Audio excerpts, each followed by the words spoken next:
Hey guys, welcome back to English with Bill, episode 3, finally. I'm joined today by a special guest. His name is Hugh, and he'll give an introduction shortly. I just wanted to give a quick rundown of what we'll be talking about today. As you can tell, there's absolutely no video of me or Hugh in this because I want this video to really start the sort of like podcasty feel that I want this channel to have.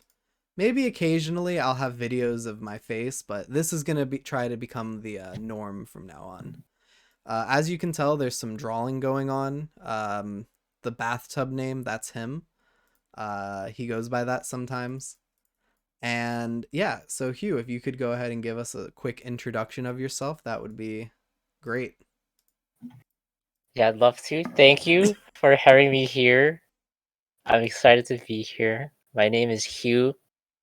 I'm 24 years old. I live in America. Right now, I work as an editor. I do remote work from home, which just means I work from home. What I want to do in the future is teach English in Japan, and I'm moving forward with a company right now to fulfill that dream. So hopefully it goes well. Yeah, what Um, company are you going through right now? Right now, I am going through Interac because Jet did not work out. Yeah, we don't like Jet over here. Yeah, they're okay. Yeah. So, what about your schooling? I know you have an interesting an upbringing with school, not like the typical one that people have in America. Yeah, I've gone to Catholic school for all my life, Catholic private school. Catholic school. So, do you have any idea what like public school is like compared to Catholic school, or have you never really like just paid attention to that? I haven't. I've had teachers who have compared it in class, and they almost always say that the kids in Catholic schools are way more well behaved than in public schools. I could probably agree with that. The area where I grew up was like a very mixed neighborhood and not like a very wealthy neighborhood. And so, in private schools, because it's private, people can be picky with who gets in. Usually, if you just pay the tuition, you can get in. Speaking of tuition, did you have a tuition when you were in Catholic school? Technically, I did not pay any tuition because I'm part of one or two cities in the country where the Catholic school system, the diocese, pays for my schooling. What's a diocese? A diocese is it's like the body that governs all the churches in an area. Could you type that out on the screen? Actually, I think there might be a text box. Oh yeah, here I can even. You can yeah, just write it out. I've Oh, To be honest with you, I've never heard that word before. So I'm it sounds like, does it have any relation to the word deity at all? not that I'm Probably aware not. of. Okay. Diocese. So what's a diocese? It's um that church hierarchy. In a church hierarchy, it's the organization that governs all the churches in an area. Oh, I see. So you're within one of the two cities in the country or the state? Your state. Country. Country. Wow. That's crazy. Was Yeah. that like a thought of your was that a thought your parents had when you moved there, or did it just happen to be that way? It happened to be that way. The I think the only reason why my parents moved to Kansas, where I'm from, is just because there were jobs there, and they're from out of country, so they didn't really have a Mm. choice. Yeah, so anywhere they could find jobs was a good spot, right? And I guess they Right. got really lucky with the placement then. Right. Awesome. Okay. So, Catholics. So we kind of deviated from the topic there, but Of course. yeah, right. So Catholic schools and public schools. So you were mentioning how the students at Catholic school, your teachers believe that they would be more well behaved than the kids at public school. I think that's Mm, completely valid. The kids at my school were very rowdy, but also, like I said, I didn't grow up in a very like wealthy neighborhood. Um, a lot of kids feel like they're forced to go to school when it comes to public school. Like a lot of them don't want to be there. right. Yeah, and in America at least, school is mandatory until you are graduated. Actually, like in some countries, which we'll get to later, like Japan, once you finish middle school, you're kind of done. You know, like you don't really have to Yeah. do anything. Do you know any other countries where it's like that, or Um, I think Britain used to be like that, okay? but I don't want to say anything with confidence. Confidence, yeah, yeah. You can express your thoughts here. Don't worry, it's a safe space. Yeah. If you're wrong, we're not gonna send the goons Thank after you. you. You know, Thank you. Please not the goons. not the goons. Okay, Also, on the topic of discipline, how are Japanese kids, would you say? I think in class, in my school at least, right? So for those of you that don't know, I teach English in Japan. I work at a high school. It's an agricultural high school. So the students there, maybe not all of them are planning to go to college, but they did choose to be there because high school is not mandatory in Japan, as I said before. The students in my school, at least in my classes, are pretty well behaved, I would say. Um, I used to teach the students that were taking the agriculture courses, but now the head of the English department realized that my skills were not being utilized in those classes, which Wow. kind of led to being it was just a waste of time because the students weren't listening really.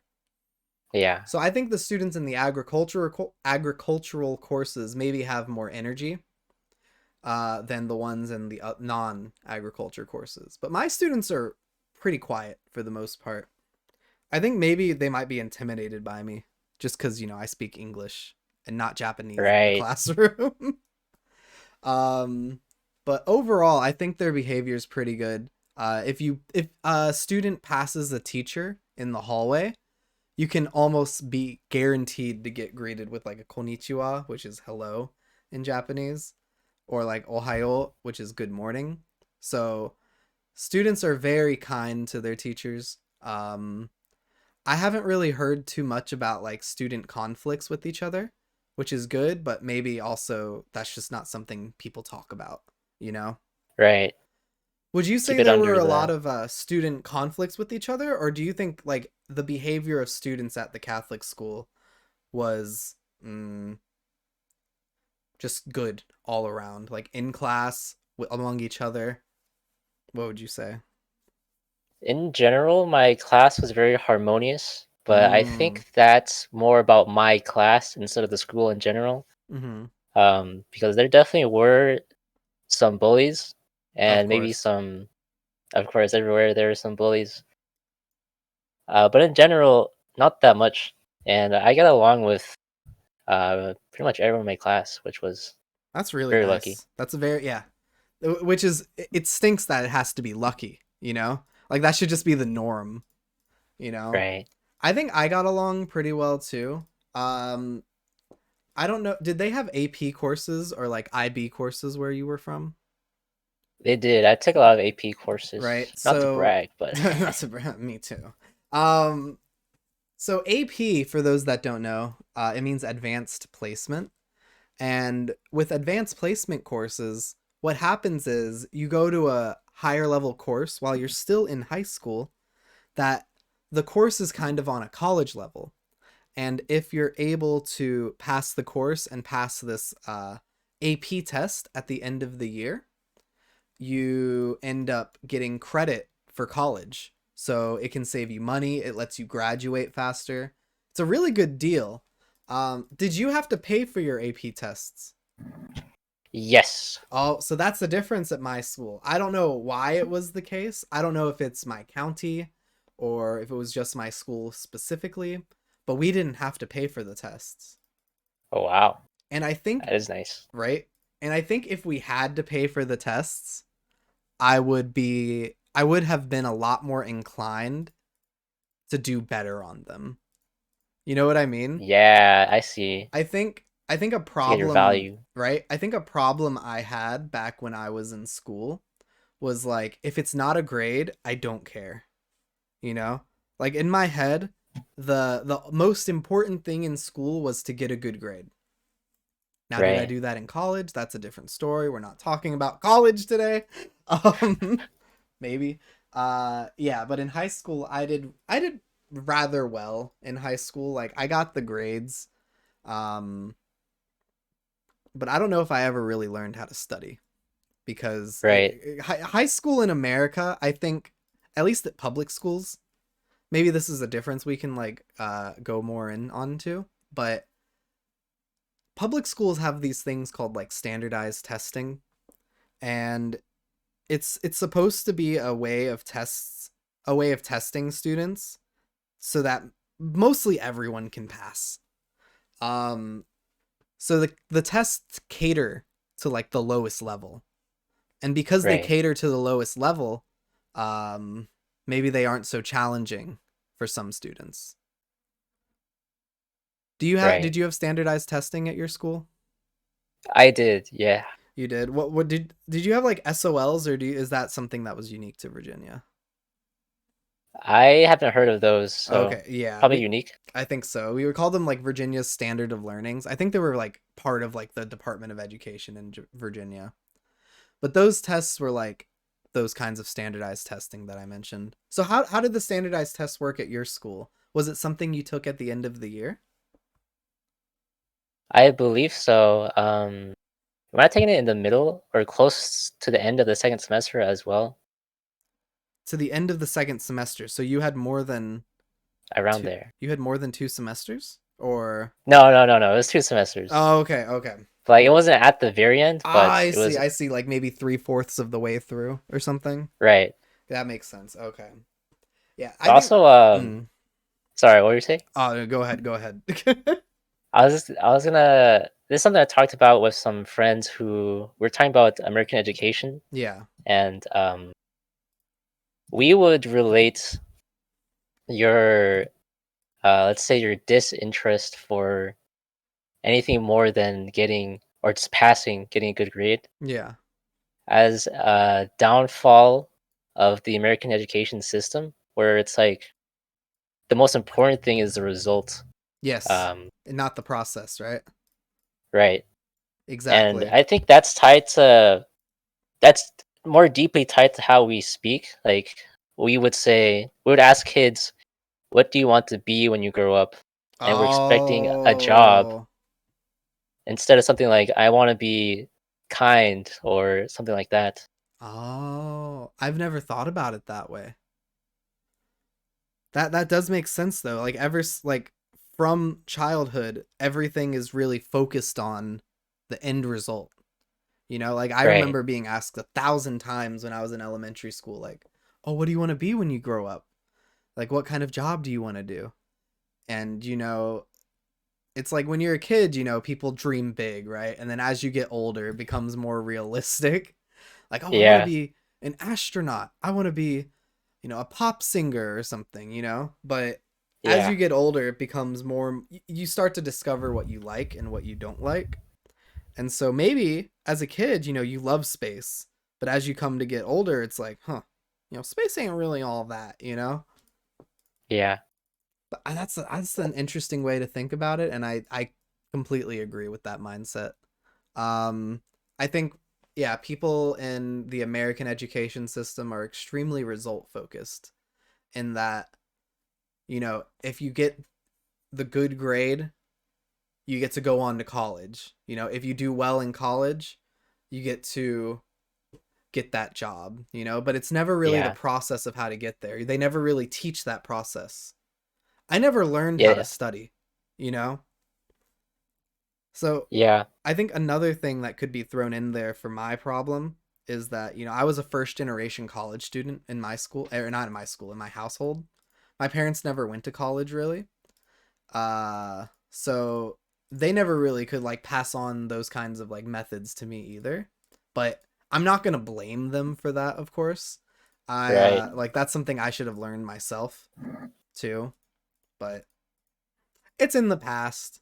I don't think the American education system really teaches people how to study.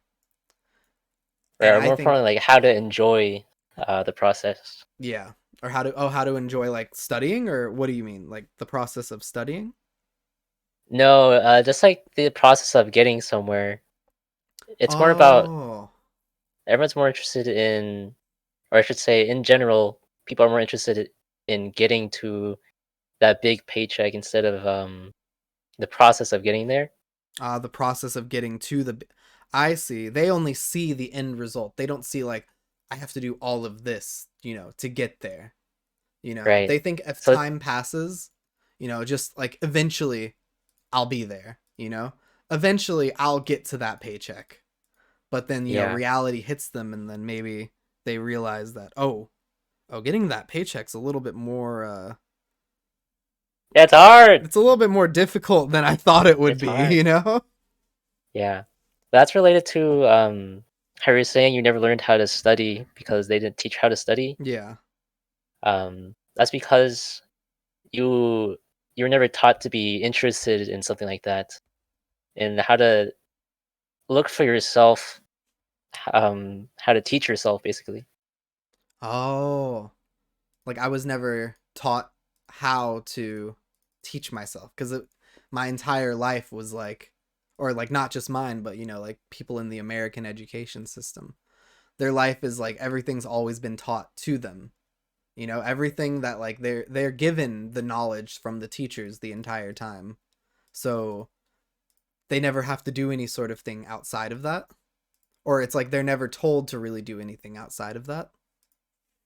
Um, yeah, they're never told or never taught to uh, learn to love learning. Oh, Like for example, I coached some kids at school. right, right. I coached that academic event where I had to teach them stuff to score well on a test, and Yeah. then their scores would be put up against other schools taking the same test. Um, and they would only write what I wrote, and if I put something on a PowerPoint slide, they would write down everything on the slide, and I would also say something like, "You don't need to know this. This is just for fun." But they wouldn't think it's just for fun, right? They would think, "Oh, it's for the test. I have Yes, to write yes, it down." yes. Yes, that was I can like put myself in their shoes right there, I wrote literally everything down on like if it was written on a chalkboard or written on a whiteboard or written in a PowerPoint, I wrote it down in my notebook. Did I review it later? Maybe not. But I definitely wrote it down. Yeah. And they would also write exactly what I wrote instead of writing it in a way that would be easier for them to understand later. Yeah. Like if I use a big word and I say a smaller word for them to understand, they would not write what I say, but what they see on the board because that's what they think will be on the test because it's written on the board. Yeah, and I think that actually I'm going to take that point and I'm going to jump into talking about the Japanese education system because that is actually so for one of my classes I actually am more of an assistant rather than a primary teacher, which is nice in some cases, but um in this class the teacher writes things on the board and then one time, right, I brought up a topic that was kind of like off topic and the teacher started writing stuff on the board about that, and then he had to make sure to tell the students like, okay guys, you don't have to worry, like this stuff won't be on the test, you know like Yeah. in Japanese classes, something I don't really like about what I've noticed in these classes is that at least at my school, What they do in class is they buy a textbook at the beginning of the year, and then everything is based on that textbook for the whole year. Ah, Their lessons are taken straight out of the textbook. They just go like page by page. They never really have any sort of like outside resources, which I don't know is just like, I don't know if that's like lazy teaching. I don't know if that's just the culture of it, like but tradition. yeah, right. The tradition of it. Like, I feel like if it was lazy, maybe this teacher wouldn't be teaching anymore, because it would just eventually someone would notice that like this teacher is doing the bare minimum. However, I think it's just the culture of it. I think it's just like tradition. It makes making tests easier in some ways. But for you, when you were in school, how much of the textbook did you use, and like were you using it every day? Was it like just you were taking stuff from the textbook and then like just you learned for sorry, I'm on a tangent right there. Like in like math, for example, right? When you get to a new chapter of the textbook, the first page will like teach you how to do the method. When your Right. teacher would teach you math, would you use the textbook and that page? Or would your teacher give you some outside resources and teach you up on the blackboard or on the whiteboard or the smartboard? Depended on the teacher. Some teachers went straight through the textbook and only did the textbook. Mm-hmm. But the teachers I liked and I thought were good, and the classes where I learned the most, Mm-hmm. the teachers would use their own methods of teaching Right. the the textbook, but they would use problems from the textbooks to reinforce that. That's exactly what I remember when I was in school. The teachers that took what the textbook gave them and used the textbook as a resource and not as the structure of the class, those teachers I enjoyed way more than the teachers that basically called the textbook the Bible for the class. You know, Right, the Bible. the Bible for the I've class. heard that too. Yeah, right. It's just they use the textbook the entire time.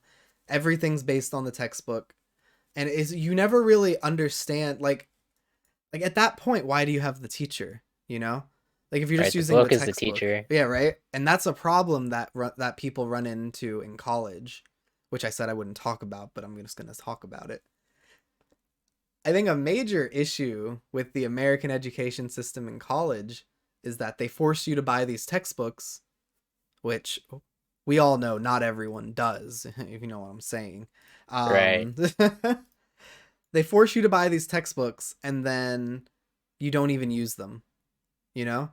Like you buy it and then maybe you'll like reference it once or twice. Maybe you'll use it for like homework problems. But I feel like if you're using it for homework problems, the teacher could just scan it and give it to you, you know? Like Yeah. why do I have to buy my homework? And the since we're talking about it, the college I went to was private as well. Was it Catholic private or just private? Catholic private. Catholic private. Okay. So I don't think I ever bought a textbook that I didn't use. Um, Oh, well that's good. just just because the teachers were very aware of making you only spend money if you needed to. That's really good. Um yeah. Something that happened at my school was that some of the homework assignments would be tied to a code that you would get from buying the textbook. Like Ew. they had like online um they had online websites like WebAssign or stuff like that. You would go to those websites and that was where you did the homework. And like you would just like you would like put in a code for your class basically, and so it could like get tied to your teacher. It was I gross. see. Something that some just gotta get off this college topic, but I mean, the last thing about college was what something I did was I took chemistry, right? I majored in physics in college, and I majored in physics education specifically. So, I had to like learn other sciences for my graduation plan, basically. And so, in doing so, I had to take chemistry, and chemistry at my school was notorious for being terrible. Um, the teachers weren't hot, like not like looks, but like they just weren't the best. Hot snot. They weren't hot snot, They weren't the best. And what I did one year was I bought the textbook for my first, like, so the class was divided into 2 semesters, right? I bought the textbook for first semester, and then I was like, okay, I'm just gonna like, I'll use this. I bought like a year-long edition of it, so I'll use it like, no, I bought the 2 years. I bought the 2-year version. So I didn't take the second semester of chemistry the following semester. I took it the following year. Mm. However, maybe you can see where I'm going with this. They released a new version of the textbook within Oh, that year. So my textbook was considered invalid for the class. The textbook I spent probably $200 on was invalid because I thought, that's if sad. I buy a 2-year, and when I bought the textbook, as I said, I bought a 2-year code. I lose access to the textbook after 2 years, even after I spend $200. Yeah, It feels like colleges in America, the non-private colleges, they're just a cash scam at this point, you they know? are. And what's interesting is that those little flaws of the public college system you're talking about, Yeah. I would in America, I'd be like, oh yeah, it's for money, it's the corporations. But in Japan, those teachers that you're talking about who can only teach what the textbook teaches, Yeah. I would say that's because of tradition, whereas America, I would say that's because they're probably being paid to do that, or corporations probably funding the school. That would make a So it's lot of just sense. yeah. So it's just interesting that both systems are flawed in the same way, but the source is different. Yeah. They both do the same thing, but the reason for it is completely opposite. Not opposite, just completely different. They don't relate at all. Yeah, and you can use And that to like learn more about the cultures, which is yeah, interesting.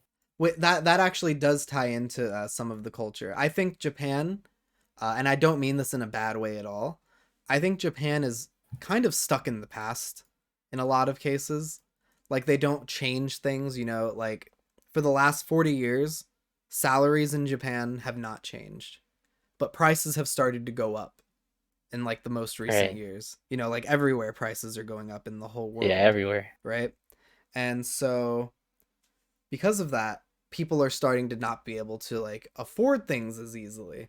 Like food is be costing more, like for groceries or just like even going out to eat, just anything and everything. It's all going up slowly. Like one of the biggest things about Japan that I really was excited for when I moved here was the kaiten sushi, right?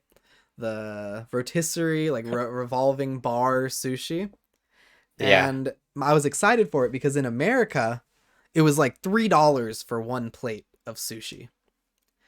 And the really good part about it here is it's considered a place where you can go for like a cheap lunch or cheap dinner because that same plate of sushi in Japan is 100 or 100 yen, $1. Not Oh wow. $100. It's like a third of the price for like the same amounts of food, but it's probably better quality here because we live near the ocean, right? Yeah. Um so yeah, that's just an example of it. Like I go to this place called Sushiro. It's a very popular kaiten sushi place here. And when I got here, it was 100 yen per plate. But like this year or a few months ago, every plate of sushi had a 20% increase to the price. Wow. So it went from 100 yen to 120 yen, 200 yen to 240 yen, 300 yen to 360 yen. So prices are, it's very noticeable. And in the vending machines everywhere, prices in those have also been going up. My babies, my precious vending Oh, machines. So it's, I think the fact that Japan is stuck in the past is noticeable because the wages are not increasing at all. Like I think the salary for like, ALTs and Jet has actually gone down in the last 40 years, Oh which is wow. right, which is absolutely insane. So I do think the fact that the way that the education system works is tied to the culture is completely valid. Yeah. I think that's a very valid belief, and it's just a very very rough situation here. Do you try to be for your students? Do you try to teach them to be more independent or be an example of independence to try to break that cycle of being stuck to the culture? Oh, like in my lessons? Right. It's hard for you because you have to do your lessons in a certain way, I I don't suppose, but actually. I don't. oh, I that's good. think yeah, right. I think my lessons are a very good way for the students to like develop self sufficiency. What I do with my students is I create projects for them to do. They'll work like at a table, and there will be like they'll move their desks together, and I'll have like four students at a in a group, and I give them the bare bones of what to do, right? The bare bones being like, okay, so today I need you to accomplish this. I give them tablets to work on, or I'll give them paper to work on, and I really just let the students go at their own pace. Sometimes, obviously, I gotta like hurry them along because some students just start talking with each other. They start talking to other groups once they start finishing. But Yeah. overall, I think the students are they're learning to be more independent in my classes. It's not just me. I actually have not used the textbook in my classes in my year and a half or so I've been here. Yeah, take that. Yeah, take that, Japan. I'm sorry, Japan. You're great. But yeah, I think because I learned methods of teaching because, as you know, I did a master's in education, right? Yeah. And we learned this method of teaching called the 5E method, which is like using engage, explore, explain. I forgot what evaluate or elaborate and evaluate. So those were the 5 E's. And using those 5 E's, it allows students to become independent learners. Because it's like what we do is we give them the resources, we give them the materials, but we don't do their homework for them. We don't do their schoolwork for them. It's up to them to use what we give them to learn, which I think is a very effective method. I think so. I You put think, the mm, burden on them to do the learning, which is I yes, think that's important. teachers aren't there to explain everything to their students. Teachers are there to give them a guidance for what they're learning, to give them some Right. sort of like guidance. That's my philosophy on teaching. That's me. I think And that's good because that's mm, just that's more like how the real world is, right? You work with the people around you and you won't always have someone telling you exactly what to do. yeah, I think Japan's education system is like a binge studying system. Yeah. For those that don't know, binge is like to do something a lot. I would say. What would you? How would you change the definition of that, or just like doing something a lot, doing something in excess, maybe? Yes, definitely in excess because binge has that connotation of being bad for you Right? Like or not useful in the long run. some other ways we use that, right? Is like people say, "Oh, I binged this TV show all night." If I hear that phrase, I think, "Oh my God, they watched like probably 50 episodes of that TV show and didn't go to bed." So it does Yeah. have that negative connotation to it for sure. And I think when it's actually next week or starting from tomorrow, my third years will start taking tests actually, because they'll be graduating soon. So they take their tests a little bit earlier than other students do, I think. I think. Yes, yes. They'll take their tests I think a week or so, or maybe 2 or 3 weeks earlier than the rest of the students. Um, and because of that, they have to start studying.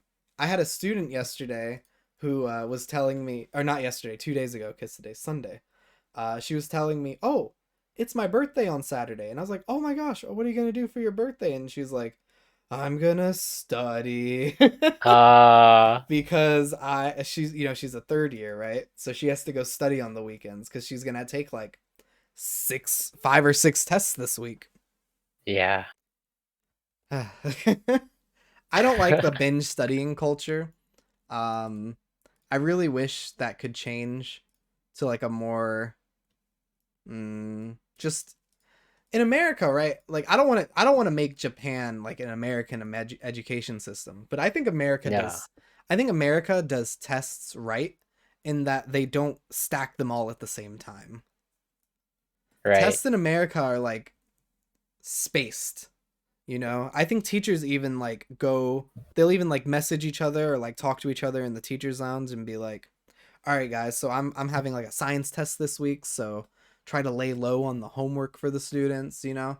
Like Yeah, have them like be able to focus on studying for my test, and then like if you guys have a test that next week, you know, I'll lay them low with their homework and so on and so forth."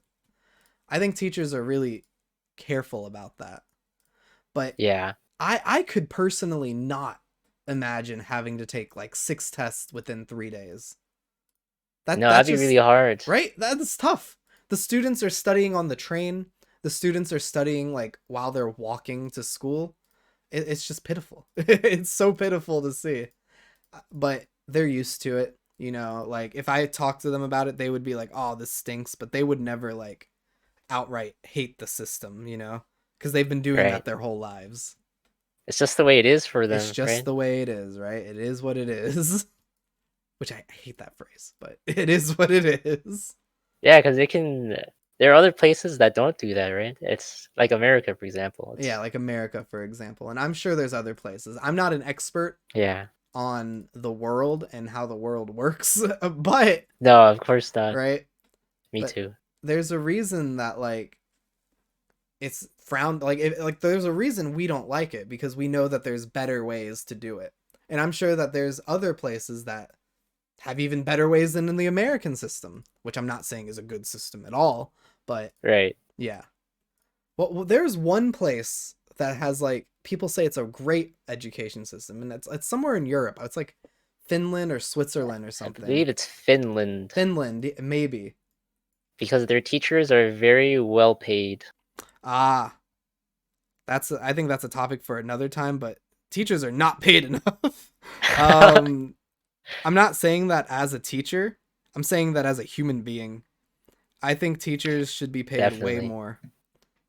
They don't get the enough. They don't get the amount of credit that they deserve at all. Yeah. Anyway, so I wanted to ask. So you asked me about how I taught my students. You want to come to Japan and teach English, right? So what Right. kind of things do you want to do with the students in Japan?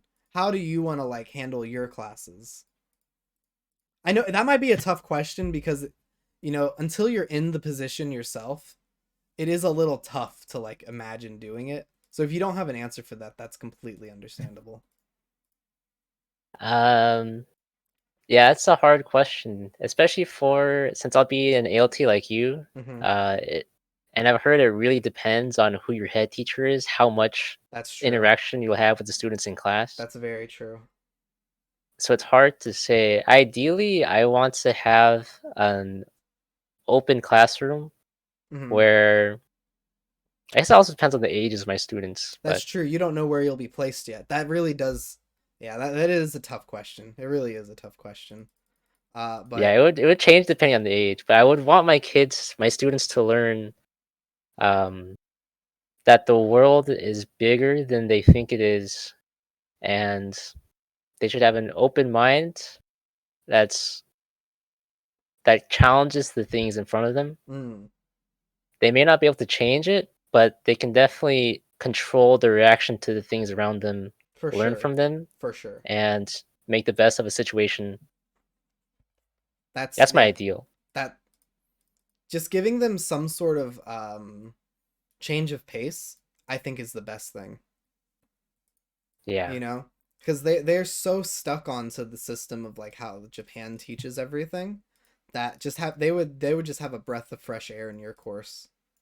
Like just they'll I know hope when so. they see you it's like it's a time where they can, really enjoy learning. Maybe they enjoy learning in the standard system of Japan, but being able to create like that air of like, oh, the ALT is here. Nice. We can do something Yeah. different. That's really good. So, have we really, like, other than the like studying and everything, have we really touched on how the schools are really different? Because there's a lot of like practical things that are different too. Like, for example, Right. in the American school system, the students change the classroom, right? Right. Right. And even in your private school, right? Like, you guys would go to the different classrooms that your teachers had, respectively, Yes. right? So that's actually a huge difference here, which was honestly one of the bigger culture shocks I had in Japan.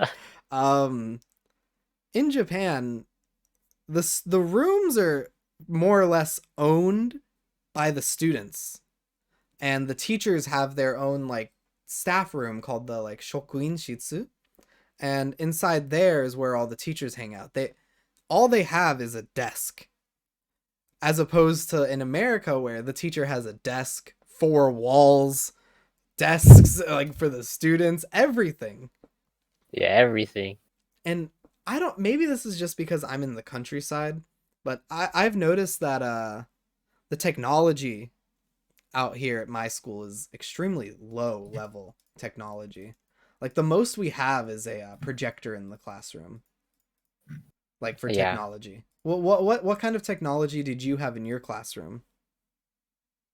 Um, Today, or sorry, I should say in recent times, like when I coached last year, Yeah, every student had laptops. They didn't have notebooks or pencils or papers, at all. Like, which so they don't right at use all. they don't use paper or pencil at all when you were coaching. No, it I was shocked. That's insane. They just typed everything on a laptop the school gave them. Wow. So this is just me personally, but I feel like I learn better with pencil and paper rather than typing.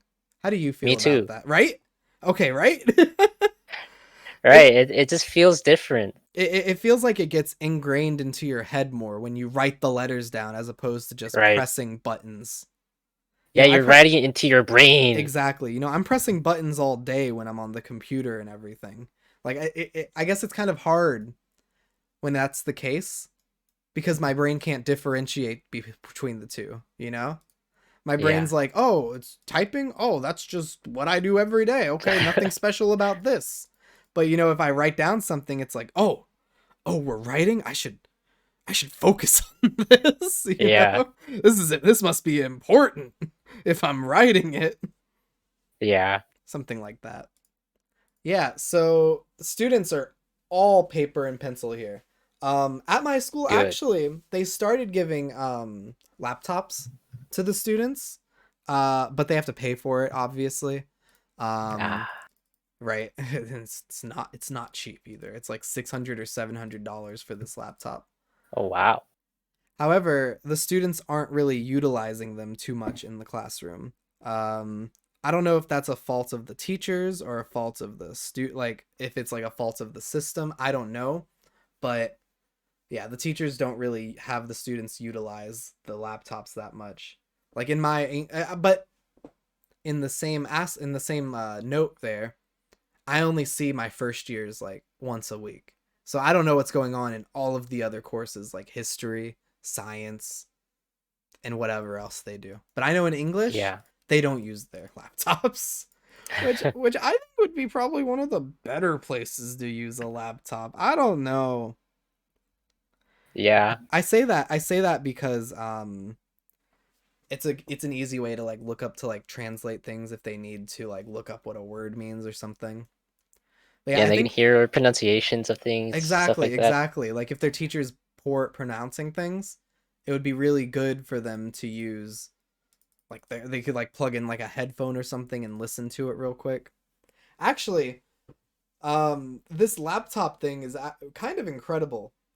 When I was waiting to go move to Japan when I was a substitute teacher, my students that I was teaching, like for the like that very short period of time, like 1 month, every student had a laptop in like middle school. Oh wow. And like these students have found ways to bypass, like get through the security, and they're like playing video games like in class, and I'm just sitting there like, what has the world come to, you know? When I was in school, Yeah. I feel like a boomer saying this. When I was back in my day, um if I put out, I didn't have a phone when I was in school. But if I were to like pull out my cell phone during class back when I was a student, I would have been like in so much trouble. You know, it was Yeah. like a zero tolerance policy for phones. But now students are like on their phones and on their laptops all class, which is just mind blowing to me, to say the least. It's same to me. In my schools, you would get the phone would get confiscated and you'd have to pick it up at the end of the day. Or have your parents come in, right? Like one or the other, depending on how bad it Right. was. Yeah. Insane. I I think that was the moment I felt truly old. like Just an like old man. times are different now. Times have changed, and I don't know if I like it. But we can probably branch off of the school to here, and I guess go into more like Japan and America differences. Have you been to Japan? No, not yet. Not yet. I heard you were in an airport in Japan for like a couple hours at Okay, some yeah, point. okay, all right. Yeah, I was in Japan. I went through the metal detector in Japan. That you've basically experienced Japan at that point. That's Um right. so I'm going to talk about like what daily life for me is here like in Japan, and I want you to say if any of this sounds like familiar to you, or like something that you might experience in America, right? Okay. Right. So my daily life is I wake up at 7 o'clock, and at 7 o'clock a loud alarm sounds through the entire city to, like, it's like the get ready for work alarm. Oh And wow. right, and I will take a train to work, and it's about a 12 or so minute train ride, and after that I'll walk maybe 15 minutes to get to work. I have to use a stamp. We call it a hunkle. I have to use a hunkle to sign in to my like, not sign in, but it's like for attendance. And it's like I Yeah. have my own personal little attendance book and everything. Because all the other teachers have gone on online for their attendance. But because I'm an ALT, it's like, oh, yep, yeah. Okay, you're not really in the system. Um being feeling different in Japan is a topic I'll probably discuss in a later episode, but Yeah. yeah. So I do that, and then I take the train home. Maybe I'll stop by the convenience store to buy dinner or something like 7-Eleven. And yeah, I'll go home at 5 o'clock. Another alarm will ring inside the city, and it's the alarm that basically tells kids like, okay, it's 5 o'clock p.m. You should go home now. It's getting dark outside. And then sometimes after that, they will play a loud announcement that I can't understand a single word of because it's all in Japanese. And then yeah, that's basically a typical day for me when I work. Not getting into what I do at school because we already talked about that. How much of that Yeah. is different than your daily life, or just like a daily life of an American? Uh pretty much all of it is different. Yeah. Uh What would you say is the biggest difference? I'd say one of the biggest differences is in most of America, it's a necessity that you have a car, so you wouldn't use the train because we don't have a train. And public transportation in a lot of cities is not good. Public transportation, like buses, taxis, and stuff like that. Yeah, especially for working people. The best way to travel would be having your own car. I completely agree with that. When I was in America, I had a car, and before I had that car, I really felt like I couldn't go anywhere. Yeah, Like, especially in Virginia where you come from, everywhere is so far away. yeah, I live in what we call a suburb, and inside the suburb, it's like a mix between countryside and city. But I think mine was more countryside like rather than city. Yeah, I'd say so. Yeah, a suburb is basically an area that's outside a city, um, but it's not quite a city. That's where I Right. lived, and I think if I wanted to go anywhere, it was about a 20-minute drive. About, I would say. Yes. You think so Yeah, too? Yeah, about 20 minutes. I think so. Yeah. But yeah, so I think Japan and America have a lot of differences in just like the daily life of the people there. Like it is not uncommon for people to not have a driver's license in Japan Right, I've heard. because they don't need it. If you live in a city, they have a train coming every 5 minutes for the metro. If you don't live in a city but live near a train station, you have trains probably every 15 minutes, every 30 minutes. And if you live closer to a city, you're going to get trains so often. Yeah, that's it's quite a big difference. Are you looking forward to moving to Japan if you get into this job? Definitely. I think it will be a lot of fun and a very good learning experience for me. What are you looking forward to the most about Japan? The people. I really would like to meet the people and get to know just get to know some people, some Japanese people. So, how do you intend to meet the people? You know, in this day and age, like meeting people for dating purposes or even just friendship purposes is kind of difficult. Well, how do you intend to like meet people in Japan? Like go to your local bar and just like, drink a lot and just try to speak Japanese with the people around you? No, I'm too shy for that, but I just start with my coworkers. Of course, of That's something course. that you can do anywhere, Of course. and then I'll let it happen naturally if I meet people. Mm-hmm. I do like this um helping or talking to random people on the streets or wherever I go. In So Japan, wherever I go, wherever you go, you like to talk to random people on the street.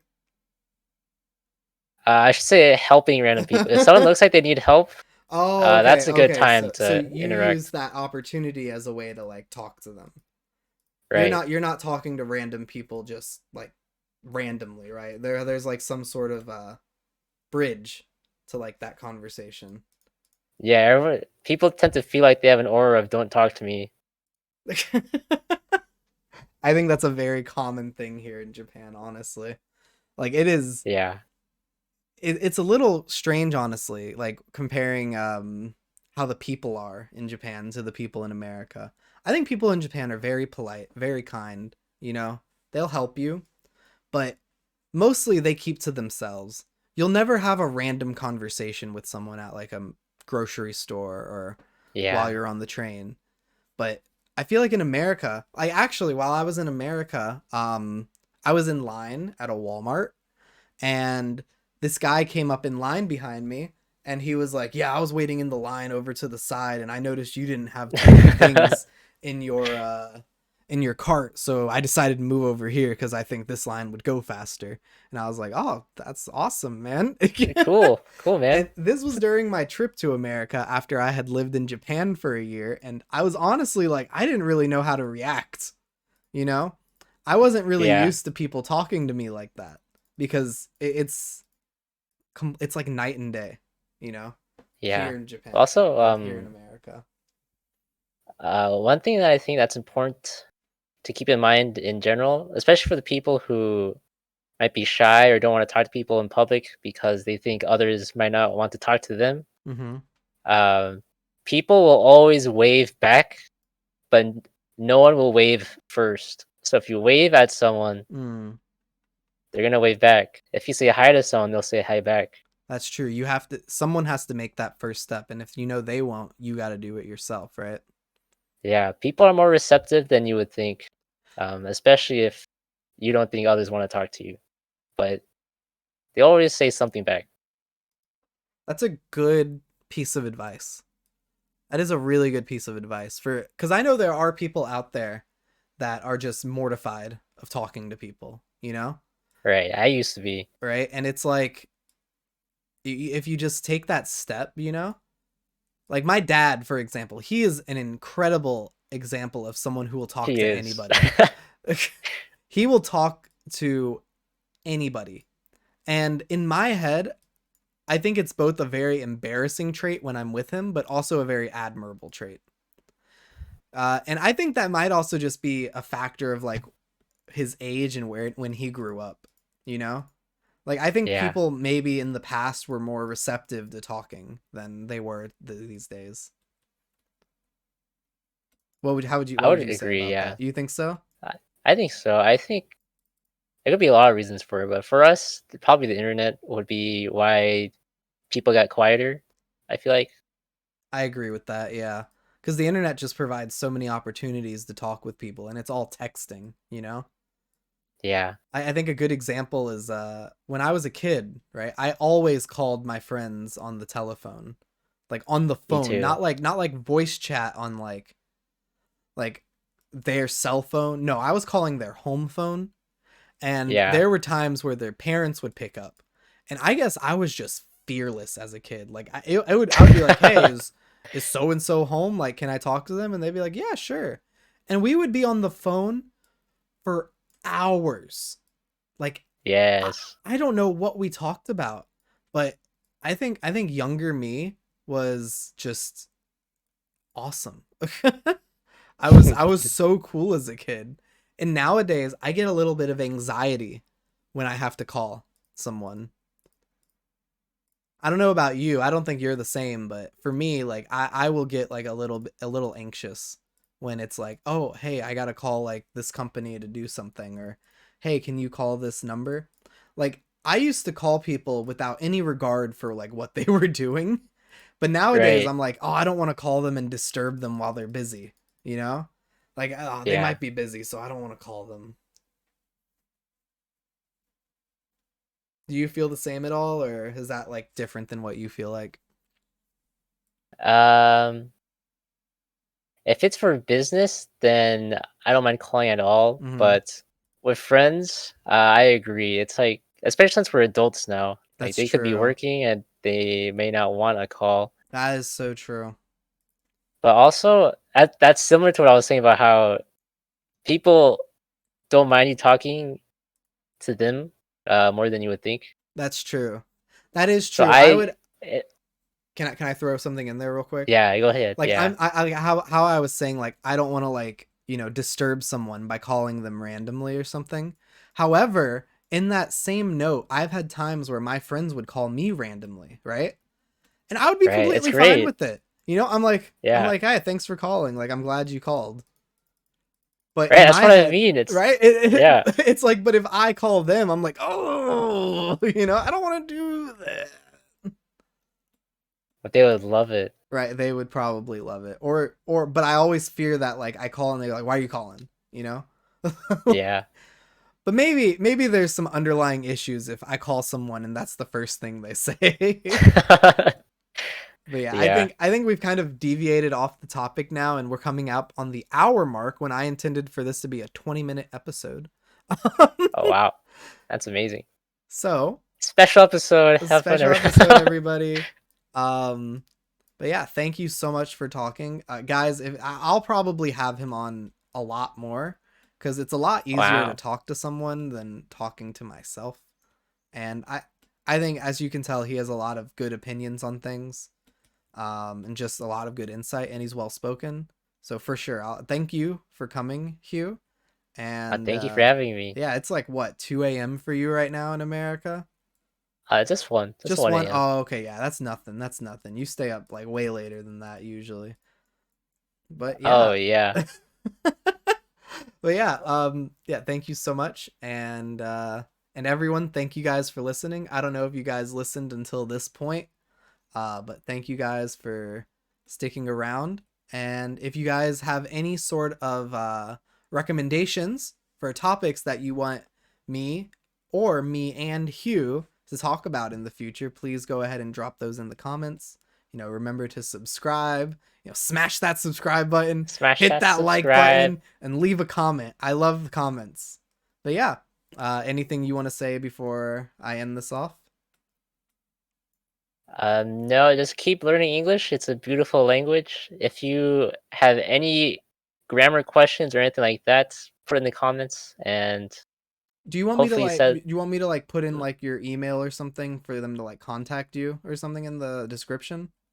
Like any sort of contacts? um yeah, I wouldn't mind. Okay, yeah. We'll have something in we'll have something in the description for you to contact him if you have any questions, cuz as we said before, Hugh is an English major. I think I could answer your grammar questions, but I think he could answer them and more, you know?